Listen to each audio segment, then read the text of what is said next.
இது கட்டாய கல்யாணம். ஆனா சம்பிரதாயமா முறைப்படி நடக்கணும்னு ஆசைப்படுறேன். அந்த கல்யாணத்தை பண்ணி வைக்க தான் நீங்க வந்திருக்கீங்க. ஒழுங்கா எங்க 2 பேருக்கும் கல்யாணத்தை பண்ணி வைங்க. இந்த நியாயம் தர்மம்னு பேசி பண்ண மாட்டேன்னு அது எதுன்னு சொன்னீங்கன்னு வைங்க. டேய், என்ன புரோகிதரே, இப்ப புரிஞ்சிருக்கும்னு நினைக்கிறேன். இதுக்கு மேல உங்களுக்கு விளக்கமா சொல்ல வேண்டியது இல்ல. புரிஞ்சுது. இத பாரம்பி, முறைப்படி பண்ண நினைக்கிற எல்லாமே சரிதான். ஆனா இன்னைக்கு முகூர்த்த நாள் கூட இல்லையப்பா. அப்புறம் ஏன் நீ புரோகிதரை வச்சு கல்யாணம் பண்ணணும்னு நினைக்கிற? அதனால ஒரு பிரயோஜனம் இல்லையப்பா. அத பத்திலாம் எனக்கு கவலையே இல்ல. நீ கல்யாணத்தை மட்டும் இந்த மந்திரத்தெல்லாம் சொல்லி நடத்தி முடி. அது மட்டும் போதும். என் தங்கம் பாரதி கிட்ட பேசிட்டு வந்துடுறேன்.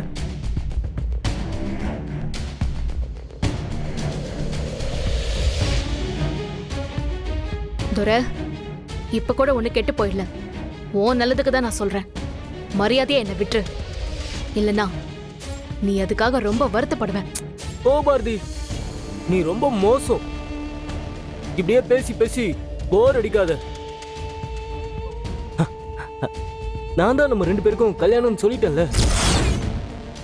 நீ என்னடானா ரொமான்ஸா பேசாம எப்ப பார்த்தாலும் சிடு சிடு சிடுன்னு விழுந்துகிட்டே இருக்க.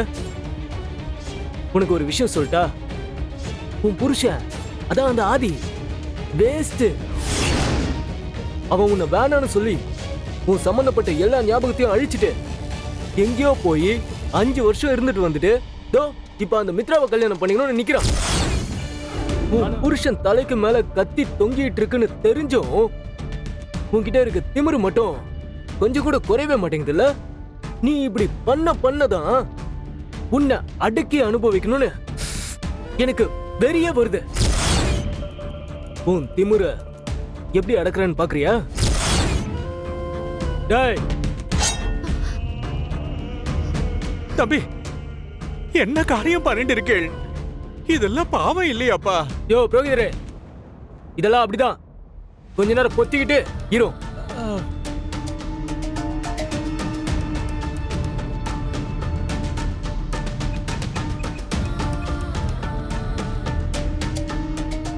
சொல்லுங்கண்ணே.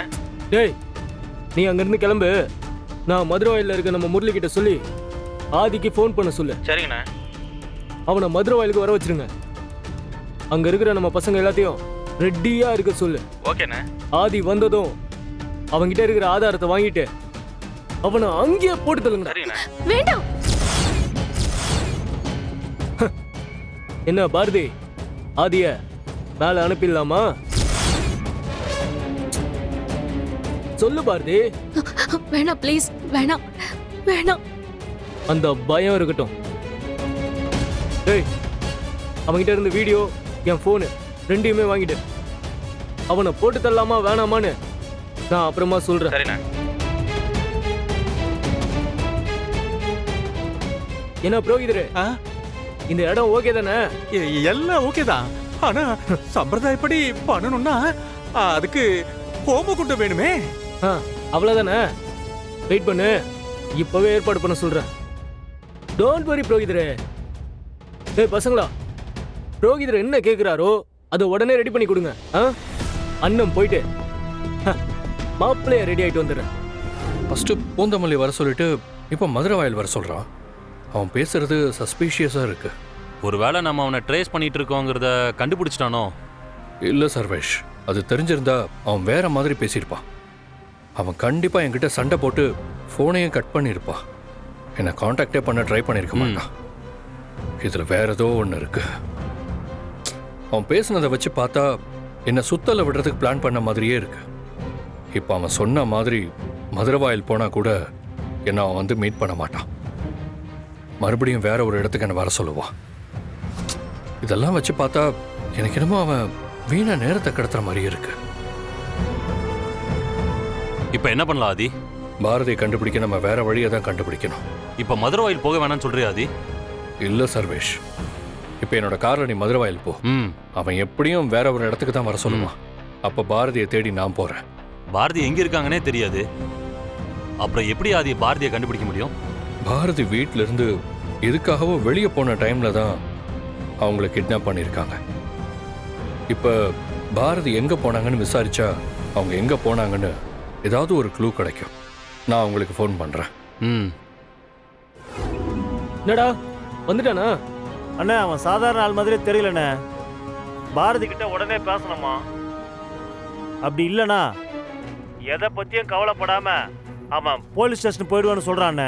என்னடா சொல்ற? ஆமாண்ணே, என்ன பண்ணுறதுன்னு தெரியாம தான் உங்களுக்கு கால் பண்ணியிருக்கேன்.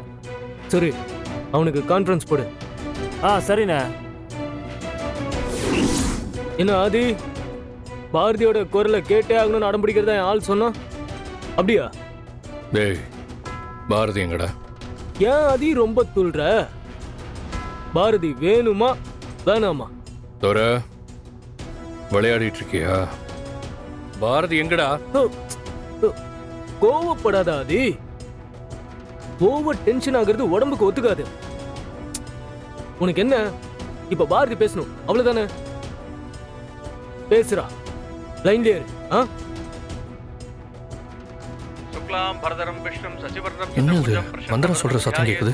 சர்வவிக்னோபசாந்தயே யஸ்வத்ர வக்த்ராத்யாஹ வார்ஷத்யா வர்ஷதம் விக்னம் விக்னந்தி சனதம் விஸ்வக்ஷேணம் தமாம். பாரதி இந்தா, ஆதி உன்கிட்ட பேசணுமா? பேசு. Sir sir, hello hello sir. Sir நான் பாரதி பேசுறேன் சார். பாரதி சார்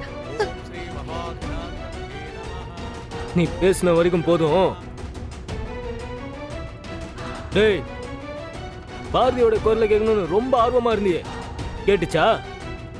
இப்போ உனக்கு ஓகே தானே? ஒழுங்கு மரியாதையா அந்த வீடியோவையும் போனையும் கொடுத்துட்டு போயிட்டே இரு. மீறி உன் புத்தியை காட்டணும்னு நினைச்ச அப்புறம் பாரதி கழுத்தை அறுத்து போட்டு போயிட்டே இருப்பேன். டேய். சரி, பாரதி எதுவும் பண்ணிடாத. நீ சொன்ன மாதிரியே நான் நடந்துக்கிறேன். அது